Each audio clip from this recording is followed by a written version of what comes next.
Bawang! Darna! Yan. More na bawang! Ha! Dahil umuulahan, magbawang-bawang mga aswang! Nagluluto tayo na kung ano-ano lang na ulam.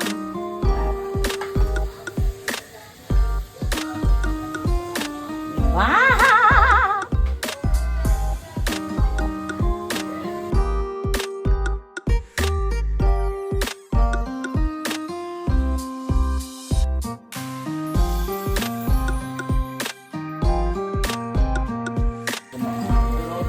Oo, at saka yung ano na, yung patis.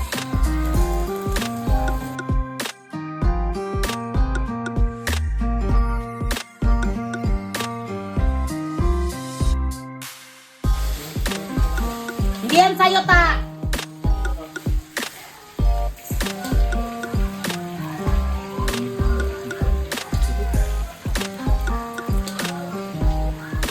Diba? Para masarap, more!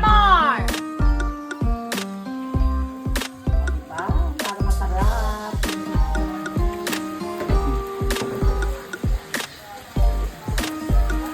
Diba? Ito ang ating ulam sa maulan na panahon. Ang mga bagets ayaw nito. Burger patty lang ang ulam nila dahil ayaw nila na maanghang. Ang mga bata, prito-prito lang ang bet.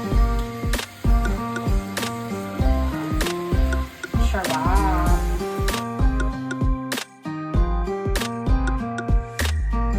Sumerit sauce. Ay. Lagyan natin ng zilling green at saka zilling pula. Ay, nalaglag pa siya. Sabay na natin para masarap, para maanghang.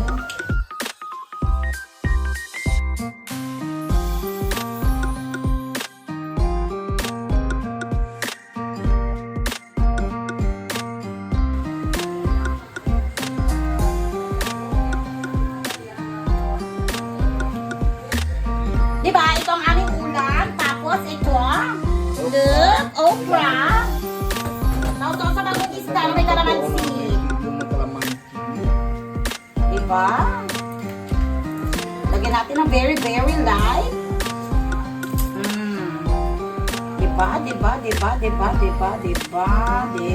Diba? Oops, enough na. Oops.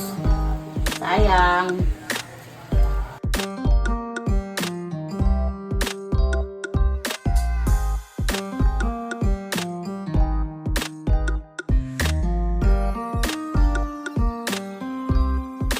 Konti pa. Yung mga tao dito sa amin may nag-e-email habang nanonood ng mga balita. Kawawa naman yung mga nabaha. Kahit marami tayong problema, marami pa rin kung magagandang nangyayari sa ating buhay. Proven ko po yan. Kung ako lang, sobrang grabe ko na pinagdadaanan ko ngayon. Pero okay lang. Laban! Lover ng negra. Ang bango-bango!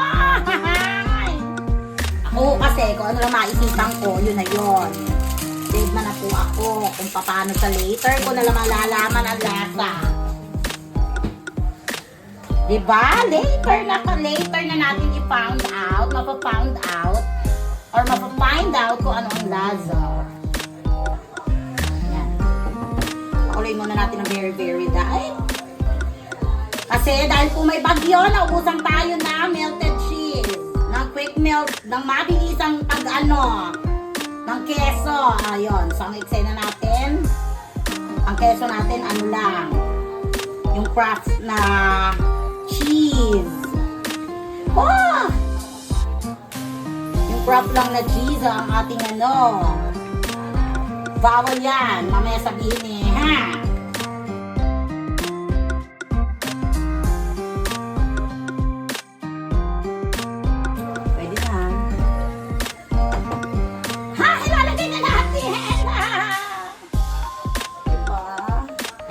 Para mag-melt na nga siya. Para mag-melt na siya. Diba? Kasi nga, wala tayong milk. Wala tayong quick milk na cheese na nest na kung ano lang laman ng ref at ang pantry namin.